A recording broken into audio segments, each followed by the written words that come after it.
পৃথিবীর ভিতরে একটা প্রাণী আছে, মাটি ফেরে এই প্রাণীটা বের হবে কিয়ামতের আগে আগে, এবং এই প্রাণীটা মানুষের সাথে কথাবার্তা বলবে, কথা বলতে পারা প্রাণী।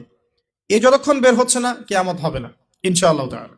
দুখান বা ধোঁয়া, এই পুরো পৃথিবীর আকাশটা একটা নির্দিষ্ট সময় পর্যন্ত ধোঁয়ায় ছেয়ে যাবে, এবং হতে পারে, আল্লাহু আলাম, হতে পারে যে সূর্যের আলো পৃথিবীতে পৌঁছাবে না, এমন ধোঁয়া হতে পারে।